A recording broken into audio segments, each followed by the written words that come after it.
ಯುಗಾದಿ ಹಬ್ಬದ ಸಮಯದಲ್ಲಿ ಗೃಹಲಕ್ಷ್ಮಿಯರಿಗೆ ಮತ್ತೊಂದು ಕಂತು ಜಮೆ ಮಾಡಿದ ಸರ್ಕಾರ. ಇದೇ ಮಧ್ಯೆ ಮರಣ ಹೊಂದಿದ ಗೃಹಲಕ್ಷ್ಮಿ ಫಲಾನುಭವಿಗಳ ಮಾಹಿತಿ ಸಲ್ಲಿಸಲು ಅಂಗನವಾಡಿ ಕಾರ್ಯಕರ್ತೆಯರಿಗೆ ಸೂಚನೆ. ವಿಡಿಯೋನ ನೀವು ಸ್ವಲ್ಪನೂ ಸ್ಕಿಪ್ ಮಾಡಬೇಡಿ. ಮತ್ತೊಂದೆಡೆಯಲ್ಲಿ ಸಿಲಿಂಡರ್ ಪೂರೈಕೆಯಲ್ಲಿ ಕೇಂದ್ರ ಸರ್ಕಾರ ಮಲತಾಯಿ ಧೋರಣೆ ಅನುಸರಿಸುತ್ತಿದೆ ಎಂದು ಸಿಎಂ ಸಿದ್ದರಾಮಯ್ಯನವರ ಆಕ್ರೋಶ. ಎಲ್ಲ ಮಾಹಿತಿಗಳು ಬಂದಿವೆ. ಚಿನ್ನ ಮತ್ತು ಬೆಳ್ಳಿ ಪ್ರಿಯರಿಗೆ ಮತ್ತೊಂದು ಗುಡ್ ನ್ಯೂಸ್. ಚಿನ್ನದ ಬೆಲೆಯಲ್ಲಿ ಮತ್ತೊಮ್ಮೆ ಭಾರಿ ಕುಸಿತ. ಎಷ್ಟು ಕುಸಿತವಾಗಿದೆ ಎಂಬ ಮಾಹಿತಿಯೂ ಕೂಡ ನೋಡೋಣ ಸ್ನೇಹಿತರೆ. ಇನ್ನು ನೀವು ಕೂಡ ರೈತರಾಗಿದ್ದರೆ ನಿಮ್ಮ ಬ್ಯಾಂಕ್ ಖಾತೆಗೆ 2,000 ರೂಪಾಯಿ ಜಮಾವಾಯ್ತಾ? ಕಮೆಂಟ್ ಮಾಡಿ. ಯಾಕಂದ್ರೆ PM ಕಿಸಾನ್ ಸಮ್ಮಾನ್ ನಿಧಿ ಯೋಜನೆಯ ಮತ್ತೊಂದು ಕಂತು ಬಿಡುಗಡೆ ಮಾಡಲಾಗಿದೆ. ನಿಮ್ಮ ಬ್ಯಾಂಕ್ ಖಾತೆಗೆ ಹಣ ಜಮಾ ಆಗಿಲ್ಲವೆಂದ್ರೆ ಯಾಕೆ ಜಮಾ ಆಗಿಲ್ಲ ಎಂಬ ಕುರಿತಂತೆ ಒಂದು ಶಾಕಿಂಗ್ ಮಾಹಿತಿ ಬಂದಿದೆ. ವಿಡಿಯೋನ ಶುರು ಮಾಡೋಣ. ಅದಕ್ಕೂ ಮೊದಲು ನೀವು ನಮ್ಮ ಚಾನಲ್ಗೆ ಮೊದಲು ಬಾರಿ ಭೇಟಿ ಕೊಡುತ್ತಿದ್ರೆ ದಯವಿಟ್ಟು ಸಬ್ಸ್ಕ್ರೈಬ್ ಆಗಿ, ಪಕ್ಕದಲ್ಲಿ ಕಾಣಿಸೋ ಗಂಟೆ ಒತ್ತಿ. ಇದರಿಂದ ರಾಜ್ಯದ ಮಾಹಿತಿಗಳು ನಿಮಗೆ ಸಿಗುತ್ತವೆ.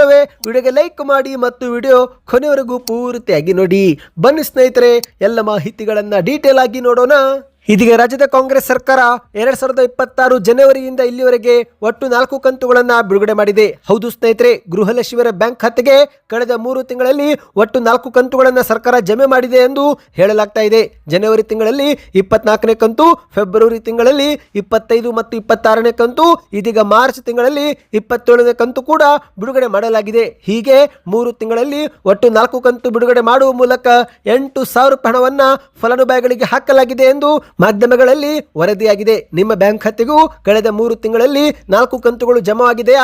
ಕಮೆಂಟ್ ಮಾಡಿ. ಅಂದಹಾಗೆ ಸ್ನೇಹಿತರೆ, ಗೃಹಲಕ್ಷ್ಮಿ ಯೋಜನೆ ಫಲಾನುಭವಿಗಳು ಮೃತಪಟ್ಟ ಪ್ರಕರಣಗಳಲ್ಲಿ ಕುಟುಂಬದವರು ಮಾಹಿತಿ ಕೊಡದೇ ಇರುವ ಕಾರಣ ಇನ್ನೂ ಕೂಡ ಗೃಹಲಕ್ಷ್ಮಿ ಯೋಜನೆ ಹಣ ಅವರ ಬ್ಯಾಂಕ್ ಖಾತೆಗೆ ಜಮೆ ಆಗುತ್ತಿದ್ದು, ಈಗ ಅಂತಹ ಖಾತೆಯಿಂದ ಹಣವನ್ನು ಸರ್ಕಾರ ಹಿಂಪಡೆಯುವ ಪ್ರಕ್ರಿಯೆ ಚುರುಕು ಮಾಡಿದೆ. ಹೌದು, ದಾವಣಗೆರೆ ಜಿಲ್ಲೆಯೊಂದರಲ್ಲೇ 288 ಮೃತಪಟ್ಟ ಗೃಹಲಕ್ಷ್ಮಿಯರ ಬ್ಯಾಂಕ್ ಖಾತೆಗಳಿಂದ ಇಲ್ಲಿಯವರೆಗೆ 30,64,000 ಹಣವನ್ನು ಹಿಂಪಡೆಯಲಾಗಿದೆ.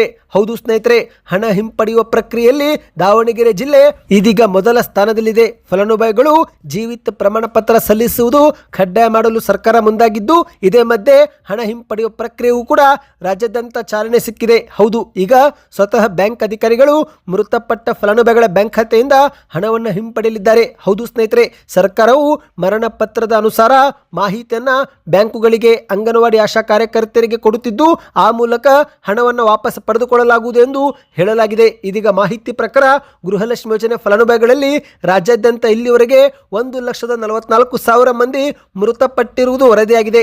ಈ ಪೈಕಿ 68,000 ಮಹಿಳೆಯರ ಬ್ಯಾಂಕ್ ಖಾತೆಗೆ 79 ಕೋಟಿ ರೂಪಾಯಿ ಹಣ ಪಾವತಿಯಾಗಿದ್ದು, ಸದ್ಯ ಈ ಒಂದು ಹಣವನ್ನು ಹಿಂಪಡೆಯಲು ಸರ್ಕಾರ ಇದೀಗ ಮುಂದಾಗಿದೆ. ಇನ್ನು ಅಷ್ಟು ಮಾತ್ರವಲ್ಲ ಸ್ನೇಹಿತರೆ, ಈಗಾಗಲೇ ರಾಜ್ಯಾದ್ಯಂತ ಅಂಗನವಾಡಿ ಕಾರ್ಯಕರ್ತೆಯರಿಗೆ ಈ ಒಂದು ಮರಣ ಹೊಂದಿರುವ ಫಲಾನುಭವಿಗಳ ಮಾಹಿತಿಯನ್ನು ಪಡೆದುಕೊಂಡು ಸೇವಾ ಸಿಂಧು ಪೋರ್ಟಲ್ನಲ್ಲಿ ಅಪ್ಲೋಡ್ ಮಾಡುವಂತೆ, ಮಾಹಿತಿಯನ್ನು ದಾಖಲಿಸುವಂತೆ ಮನವಿ ಮಾಡಲಾಗಿದೆ. ಸದ್ಯ ಈ ಒಂದು ಕೆಲಸ ಶೀಘ್ರವೇ ಚುರುಕುಗೊಳ್ಳಲಿದೆ ಸ್ನೇಹಿತರೆ. ನಿಮ್ಮ ಬ್ಯಾಂಕ್ ಖಾತೆಗೂ ಗೃಹಲಕ್ಷ್ಮಿ ಯೋಜನೆಗಳ ಕಂತು ಜಮೆ ಆಗ್ತಾ ಇದೆಯಾ? ದಯವಿಟ್ಟು ಕಮೆಂಟ್ ಮಾಡಿ. ಬನ್ನಿ ಇದೀಗ ಮತ್ತೊಂದು ಮಾಹಿತಿಗೆ ಹೋಗೋಣ. ನಿಮಗೆಲ್ಲರಿಗೂ ಗೊತ್ತಿರುವಂತೆ ಯುದ್ಧದ ಪರಿಣಾಮದಿಂದ ಭಾರತದಲ್ಲಿ ಅಡುಗೆ ಅನಿಲ ಕೊರತೆ ಎದುರಾಗಿದೆ. ಅದರಲ್ಲೂ ವಿಶೇಷವಾಗಿ ವಾಣಿಜ್ಯ ಬಳಕೆ ಸಿಲಿಂಡರ್ ಪೂರೈಕೆ ಆಗುತ್ತಿಲ್ಲ. ಇನ್ನಿದೇ ಒಂದು ವಿಚಾರ ಕುರಿತಂತೆ ಮುಖ್ಯಮಂತ್ರಿ ಸಿದ್ದರಾಮಯ್ಯನವರು ಮಾಧ್ಯಮಗಳ ಮುಂದೆ ಪ್ರತಿಕ್ರಿಯಿಸಿದ್ದು, ಅಡುಗೆ ಅನಿಲ ಪೂರೈಕೆಯಲ್ಲಿ ಕೇಂದ್ರ ಸರ್ಕಾರ ಮಲತಾಯಿ ಧೋರಣೆ ಅನುಸರಿಸುತ್ತಿದೆ ಎಂದು ಆರೋಪವನ್ನ ಮಾಡಿದ್ದಾರೆ. ಹೌದು ಸ್ನೇಹಿತರೆ, ಸುದ್ದಿಗಾರರ ಮುಂದೆ ಹಲವು ಪ್ರಶ್ನೆಗಳಿಗೆ ಸಿಎಂ ಸಿದ್ದರಾಮಯ್ಯನವರು ಉತ್ತರ ಕೊಟ್ಟಿದ್ದಾರೆ. ಕೇಂದ್ರದ ಪೆಟ್ರೋಲಿಯಂ ಸಚಿವರಾಗಿರುವ ಹರ್ದೀಪ್ ಸಿಂಗ್ ಪುರಿ ಅವರು ದೇಶದಲ್ಲಿ ಸಿಲಿಂಡರ್ ಪೂರೈಕೆಗೆ ತೊಂದರೆಯಾಗದಂತೆ ಎಚ್ಚರಿಕೆ ವಹಿಸುತ್ತೇವೆ ಅಂತ ಹೇಳಿದ್ರು.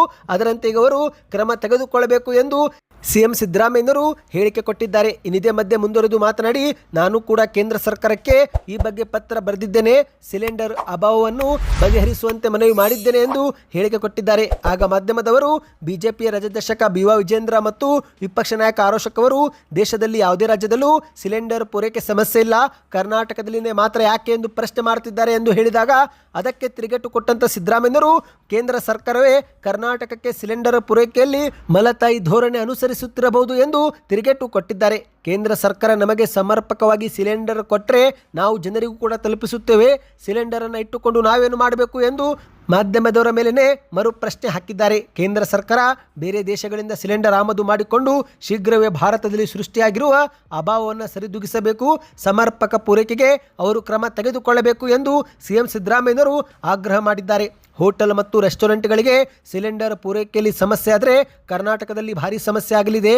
ಇದೇ ಹೋಟೆಲ್ ಉದ್ಯಮ ನಂಬಿಕೊಂಡು ಬಹಳಷ್ಟು ಮಂದಿ ಇದ್ದಾರೆ, ಹಾಗಾಗಿ ಅವರು ತೊಂದರೆಗೆ ಸಿಲುಕಿ ಹಾಕಿಕೊಳ್ಳಬಹುದು ಎಂದು ಸಿಎಂ ಅವರು ಎಚ್ಚರಿಸಿದ್ದಾರೆ. ಬನ್ನಿ ಸ್ನೇಹಿತರೆ, ಮತ್ತೊಂದು ಮಾಹಿತಿಗೆ ಹೋಗೋಣ. ಚಿನ್ನ ಪ್ರಿಯರಿಗೆ ಗುಡ್ ನ್ಯೂಸ್ ಮೇಲೆ ಗುಡ್ ನ್ಯೂಸ್ ಸಿಗ್ತಾ ಇದೆ. ಹೌದು, ಯುಗಾದಿ ಹಬ್ಬದ ಹಿನ್ನೆಲೆಯಲ್ಲಿ ಚಿನ್ನಾಭರಣ ಖರೀದಿ ಮಾಡಲು ಪ್ಲಾನ್ ಮಾಡ್ತಿದ್ದೀರಾ? ಹಾಗಾದರೆ ಮತ್ತೊಂದು ಬಾರಿ ನಿಮಗೆ ಗುಡ್ ನ್ಯೂಸ್ ಸಿಕ್ಕಿದೆ. ಕಳೆದ ಕೆಲವು ದಿನಗಳಿಂದ ಗಗನಕ್ಕೇರಿದ್ದಂಥ ಚಿನ್ನದ ಬೆಲೆ ಈಗ ದಿಢೀರನೆ ಸತತವಾಗಿ ಪಾತಾಳಕ್ಕೆ ಕುಸಿತಾ ಇದೆ.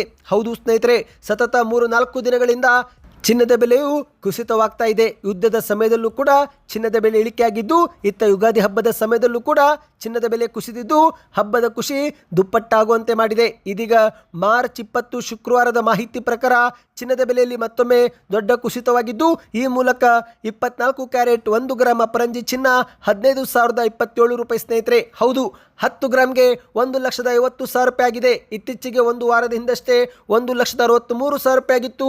ಈಗ ಸತತವಾಗಿ ಕುಸಿತ ಕಂಡ ಪರಿಣಾಮ 10 ಗ್ರಾಮ್ 24 ಕ್ಯಾರೆಟ್ ಚಿನ್ನ 1,50,000 ರೂಪಾಯಿ ಎಂದು ಹೇಳಲಾಗಿದೆ. ಇನ್ನು ಬೆಳ್ಳಿಯೂ ಕೂಡ ಭಾರಿ ಇಳಿಕೆ ಕಂಡಿದೆ. ಹೌದು ಸ್ನೇಹಿತರೆ, 295 ಪ್ರತಿ ಗ್ರಾಮ್ ಆಗಿತ್ತು, ಈಗ ಕುಸಿದು 259 ಆಗಿದೆ. ಅಂದರೆ ಒಂದು ವಾರದ ಹಿಂದಷ್ಟೇ ಬೆಳ್ಳಿ ಖರೀದಿ ಮಾಡಲು 2,95,000 ರೂಪಾಯಿ ಪಾವತಿ ಮಾಡಬಹುದಾಗಿತ್ತು. ಆದರೆ ಈಗ 2,59,000 ರೂಪಾಯಿಗೆ 1 kg ಬೆಳ್ಳಿ ಸಿಗ್ತಾ ಇದೆ. ಅಂದರೆ ಸರಿಸುಮಾರು 30,000 ರೂಪಾಯಿವರೆಗೆ ಕುಸಿತವಾಗಿರುವಂಥದ್ದು. ನಿಮ್ಮ ಪ್ರಕಾರ ಚಿನ್ನ ಮತ್ತು ಬೆಳ್ಳಿ ಕುಸಿತವಾಗಬೇಕು, ಏರಿಕೆ ಆಗಬೇಕು? ನಿಮ್ಮ ಅನಿಸಿಕೆಗಳನ್ನು ಕಮೆಂಟ್ ಮಾಡಿ. ಸದ್ಯದ ಮಾರುಕಟ್ಟೆ ಪ್ರಕಾರ ನೋಡುವುದಾದರೆ ಚಿನ್ನ ಮತ್ತು ಬೆಳ್ಳಿ ಇನ್ನಷ್ಟು ಕುಸಿತವಾಗಬಹುದು ಎಂದು ಹೇಳಲಾಗ್ತಾ ಇದೆ ಸ್ನೇಹಿತರೆ. ಬನ್ನಿ ಇದೀಗ ಮತ್ತೊಂದು ಮಾಹಿತಿಗೂ ಹೋಗೋಣ. ನೀವು ಕೂಡ ರೈತರಾಗಿದ್ದರೆ ನಿಮ್ಮ ಬ್ಯಾಂಕ್ ಖಾತೆಗೆ 22ನೇ ಕಂತು PM ಕಿಸಾನ್ ಸಮ್ಮಾನ್ ನಿಧಿ ಯೋಜನೆ 2,000 ರೂಪಾಯಿ ಜಮಾವಾಯ್ತಾ? ಕಮೆಂಟ್ ಮಾಡಿ. ಪ್ರಧಾನಿ ನರೇಂದ್ರ ಮೋದಿ ಅವರು ಅಸ್ಸಾಂ ರಾಜ್ಯದ ಗುವಾಹಟಿಯಲ್ಲಿ 22ನೇ ಕಂತನ್ನು ಮಾರ್ಚ್ 13ರಂದು ಬಿಡುಗಡೆ ಮಾಡಿದ್ದಾರೆ. ಹೌದು ಸ್ನೇಹಿತರೆ, ಈ ಬಾರಿ 9,32,00,000 ರೈತರ ಬ್ಯಾಂಕ್ ಖಾತೆಗಳಿಗೆ ತಲಾ 2,000 ರೂಪಾಯಿಯಂತೆ ಒಟ್ಟು ಕೇಂದ್ರ ಸರ್ಕಾರ 18,640 ಕೋಟಿ ರೂಪಾಯಿ ಹಣವನ್ನು ಬಿಡುಗಡೆ ಮಾಡಿದೆ. ಅಂದಹಾಗೆ ಕಳೆದ ಬಾರಿಗಿಂತ ಈ ಬಾರಿ ಫಲಾನುಭವಿಗಳ ಸಂಖ್ಯೆಯಲ್ಲಿ 4 ಲಕ್ಷದಷ್ಟು ಕಡಿಮೆ ಆಗಿದೆಯಂತೆ. ಹೌದು, ಈ KYC ಮಾಡಿಕೊಂಡದೇ ಇರುವರು, ಸರ್ಕಾರಿ ನೌಕರರು, ತೆರಿಗೆ ಪಾವತಿ ಮಾಡುತ್ತಿರುವರು, ನಿಯಮಕ್ಕಿಂತ ಹೆಚ್ಚಿನ ಕೃಷಿ ಜಮೀನು ಹೊಂದಿರುವರು, ಹೀಗೆ ಸಾಲು ಸಾಲು ನಾನಾ ಕಾರಣಗಳ ಮೂಲಕ 4 ಲಕ್ಷ ಫಲಾನುಭವಿಗಳಿಗೆ ಈ ಬಾರಿ ಹಣವನ್ನು ಜಮೆ ಮಾಡಿಲ್ಲ ಸ್ನೇಹಿತರೆ. ಹೌದು, ಈ ಒಂದು ಹಿಂದೆ ನವೆಂಬರ್ ತಿಂಗಳಲ್ಲಿ 21ನೇ ಕಂತನ್ನು ಬಿಡುಗಡೆ ಮಾಡಲಾಗಿತ್ತು. ಇದೀಗ ಮಾರ್ಚ್ ತಿಂಗಳಲ್ಲಿ ಮತ್ತೊಂದು ಕಂತಾಗಿರುವ 22ನೇ ಕಂತನ್ನು ಹಾಕಲಾಗಿದೆ ಸ್ನೇಹಿತರೆ. ಇನ್ನು PM ಕಿಸಾನ್ ಸಮ್ಮಾನ್ ನಿಧಿ ಯೋಜನೆ ನೀವೇನಾದರೂ ಫಲಾನುಭವಿಗಳಾಗಿದ್ದು ನಿಮ್ಮ ಬ್ಯಾಂಕ್ ಖಾತೆಗೆ ಇದುವರೆಗೆ ಹಣ ಜಮಾವಾಗಿಲ್ಲವೆಂದರೆ ಆನ್ಲೈನ್ ಮೂಲಕ ನೀವು ಫಲಾನುಭವಿಗಳ ಪಟ್ಟಿಯನ್ನು ಪರಿಶೀಲನೆ ಮಾಡಿಕೊಳ್ಳಿ. ಹೌದು, ಮನೆಯಲ್ಲೇ ಕುಳಿತು PM ಕಿಸಾನ್ ಸಮ್ಮಾನ್ ವೆಬ್ಸೈಟ್ಗೆ ಭೇಟಿ ಕೊಟ್ಟು ಫಾರ್ಮರ್ಸ್ ಕಾರ್ನರ್ ಮೇಲೆ ಕ್ಲಿಕ್ ಮಾಡಿದರೆ ಅಲ್ಲಿ ನಿಮ್ಮ ಊರು, ಗ್ರಾಮ, ತಾಲೂಕನ್ನು ಸೆಲೆಕ್ಟ್ ಮಾಡಿಕೊಳ್ಬೇಕು. ನಂತರ ನಿಮಗೆ ಒಂದು ಫಲಾನುಭವಿಗಳ ಪಟ್ಟಿ ಸಿಗುತ್ತೆ. ಆ ಒಂದು ಪಟ್ಟಿಯಲ್ಲಿ ನಿಮ್ಮ ಹೆಸರು ಇದೆಯಲ್ಲ ಎಂಬುದನ್ನು ನೀವು ಚೆಕ್ ಮಾಡಿಕೊಳ್ಬೇಕು ಸ್ನೇಹಿತರೆ. ಒಂದೊಮ್ಮೆ ನಿಮ್ಮ ಹೆಸರು ಇಲ್ಲವೆಂದರೆ ಆಗ ನಿಮ್ಮನ್ನು ಕೂಡ ಯೋಜನೆಯಿಂದ ಹೊರಗಿಡಲಾಗಿದೆ ಅಂತ ಅರ್ಥವಾಗುತ್ತೆ. ಹೌದು, ಕೇವಲ ರೈತರು ಮಾತ್ರ ಈ ಒಂದು ಯೋಜನೆಗೆ ಅರ್ಹರು ಸ್ನೇಹಿತರೆ. ನಿಮ್ಮ ಕುಟುಂಬದಲ್ಲಿ ಯಾರಾದರೂ ಸರ್ಕಾರಿ ನೌಕರರು ಇದ್ದರೆ ಅಥವಾ ತೆರಿಗೆ ಪಾವತಿ ಮಾಡುತ್ತಿದ್ದರೆ ಅಥವಾ ನಿಮಗೇನಾದರೂ ಬೇರೆ ಒಂದು ಉದ್ಯಮವಿದ್ದರೆ ಆ ಸಮಯದಲ್ಲಿ ನೀವು ಈ ಒಂದು ಯೋಜನೆಗೆ ಅನರ್ಹರು ಎಂದು ಹೇಳಲಾಗ್ತಾ ಇದೆ. ಕೇವಲ ಕೃಷಿ ಮಾಡುವ ರೈತರು ಮಾತ್ರ ಈ ಒಂದು ಯೋಜನೆಗೆ ಅರ್ಹರು ಎಂದು ಕೇಂದ್ರ ಸರ್ಕಾರ ಸ್ಪಷ್ಟಪಡಿಸಿದೆ ಸ್ನೇಹಿತರೆ. ಈ ಬಗ್ಗೆ ಇನ್ನಷ್ಟು ಮಾಹಿತಿ ಬೇಕೆಂದರೆ ಕಮೆಂಟ್ನಲ್ಲಿ ಕಿಸಾನ್ ಸಮ್ಮಾನ್ ಎಂದು ಕಮೆಂಟ್ ಮಾಡಿ. ಮತ್ತು ನಿಮ್ಮ ಬ್ಯಾಂಕ್ ಖಾತೆಗೆ 22ನೇ ಕಂತು ಜಮಾವಾಗಿದೆಯಾ, ಜಮಾ ಆಗಿದ್ದರೆ ಯಾವ ಊರು ಎಂಬುದನ್ನು ಕೂಡ ಕಮೆಂಟ್ ಮಾಡ್ತಾ ಮಾಹಿತಿ ಇಷ್ಟವೆನಿಸಿದರೆ ಚಾನಲ್ಗೆ ಸಬ್ಸ್ಕ್ರೈಬ್ ಆಗಿ.